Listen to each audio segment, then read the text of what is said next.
দেখো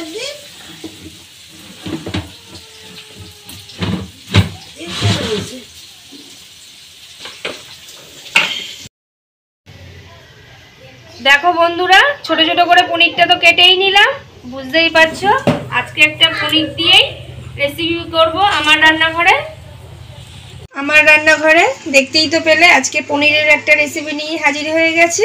আমি তনুশ্রী। প্রতিদিনের মতন আমার রেসিপিটা দেখে যদি ভালো লেগে থাকে তাহলে প্রতিদিনের মতন একটা লাইক, শেয়ার, সাবস্ক্রাইব করে দেবে আর এইভাবেই পাশে থাকবে। যাই হোক, আজকে রেসিপিটা দেখো বন্ধুরা, কি কি আছে। রেসিপিটা করব তার জন্য গুছিয়েছি থালার মধ্যে।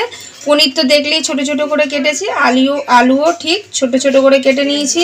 তার সাথে মটরশুঁটি ছাড়িয়ে নিয়েছি, টমেটো গ্রেট করে নিয়েছি, এখানে একটা মশলা বেটে নিয়েছি।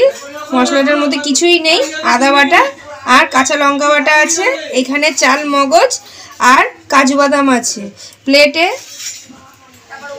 নিয়ে নিয়েছি লং, এলাচ, দারচিনি, দুটো তেজপাতা আর গোটা সাদা জিরে আর নুন, তেল। সাথে তো নুন, তেল, লঙ্কার গুঁড়ো, হলুদ সবই লাগবে। আশা করি তোমরা ভালোই আছো। তোমাদের ভালোবাসায় আমিও ভালো আছি। আগে থেকে গ্যাস অন করে খালি কড়াই বসিয়ে দিয়েছি। খালি কড়াই গরম হয়ে গেছে। কড়াইতে দিয়ে দেবো সরষের তেল। আজকে রেসিপিটা করব পুরোপুরি সরষের তেলে। তেলটা গরম হওয়ার জন্য একটু সময় নেব। তেল গরম হয়ে গেছে। তেলের মধ্যে আমি একটুখানি হলুদ দিয়ে দেবো।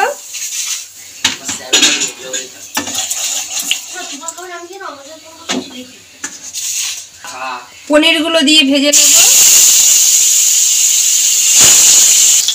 লাল লাল করে পনিরগুলো ভেজে নিয়েছি, এবার তুলে নেব।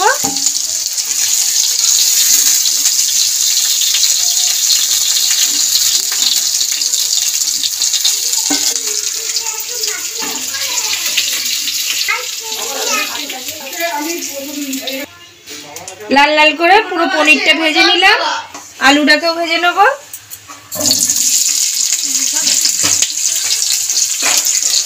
একটু নুন দিয়ে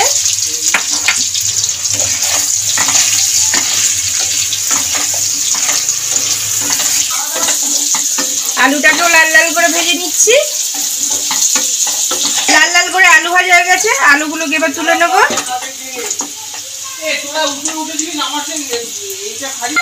গরম তেলের মধ্যে ফোড়ন দিয়ে দেব লং, এলাচ, দারচিনি। দেখো আমি এলাচগুলোকে থেতো করেই নিয়েছি আর গোটা জিরে সব ফোড়ন দিয়ে দেব।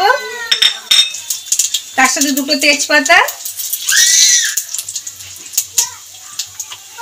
আর দেব হিংও দিয়ে দিলাম। নেড়ে চেড়ে ভেজে নেব। ফোড়নটা ভাজা হয়ে গেছে। আগে থেকে পেস্ট করা টমেটোটাও দিয়ে দেবো। টমেটোর মধ্যে নুন দিয়ে দেবো।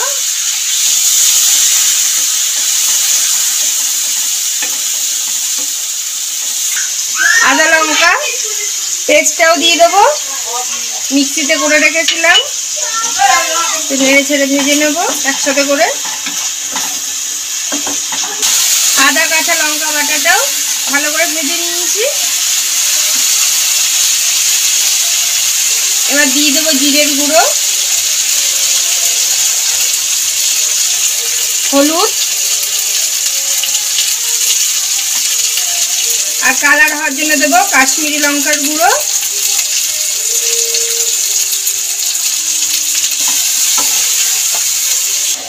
মশলাটা কষাতে কষাতে আগে থেকে মটরশুঁটি ছাড়িয়ে রেখেছিলাম, মটরশুঁটিটা দিয়ে দেবো।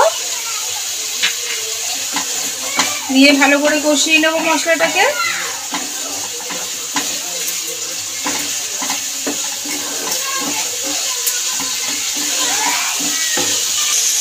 মশলা কষানো হয়েই এসছে প্রায়। দেখো তেল ছাড়তে শুরু করে দিয়েছে মশলা থেকে। এবার আমি আগে থেকে যে পেস্ট করা কাজু বাদাম আর চাল মগজ এটাকেও দিয়ে দেবো। দিয়ে আর একবার একটুখানি ভালো করে মশলাটাকে কষিয়ে নেব।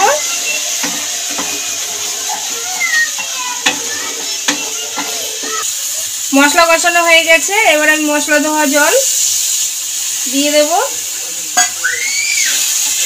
দিয়ে মশলাটাকে একটু নেড়ে চেড়ে মিশিয়ে নেব।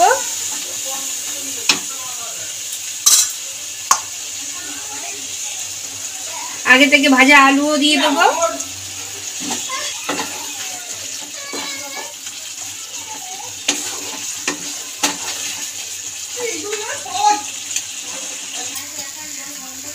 আলু দিয়ে মশলা কষানো হয়ে গেছে, এবার আমি পরিমাণ মতন জল দিয়ে দেবো।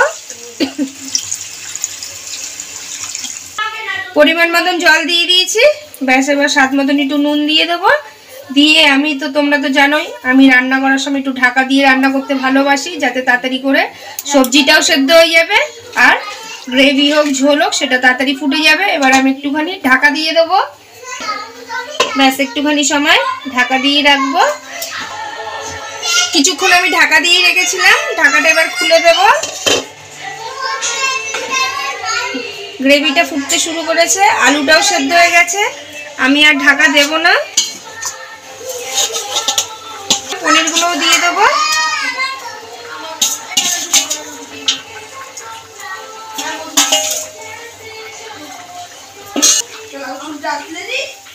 ব্যাস মোটামুটি তৈরি হয়ে গেছে আমার আলু মটরশুঁটি দিয়ে একটা পনিরের সুন্দর নিরামিষ রেসিপি। বানানোর আগে কিছু জিনিস দিয়ে নেব, গোলমরিচের গুঁড়ো,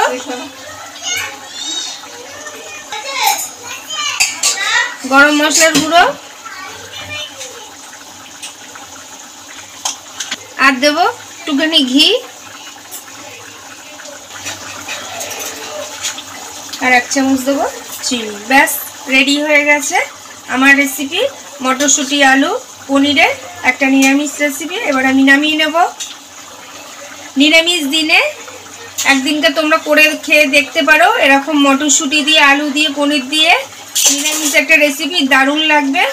ভাতের সাথে হোক কিংবা যদি ভাবো ফ্রাইড রাইস পোলাওর সাথে, তাও ভালো লাগবে।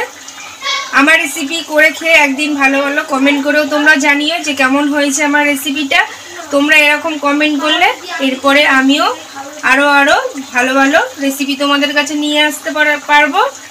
আর এইভাবেই পাশে থেকো। আমার যদি রেসিপিটা ভালো লেগে থাকে তাহলে তো একটা লাইক শেয়ার সাবস্ক্রাইব করেই দেবে। ভালো থাকবে, সুস্থ থাকবে। Thank you.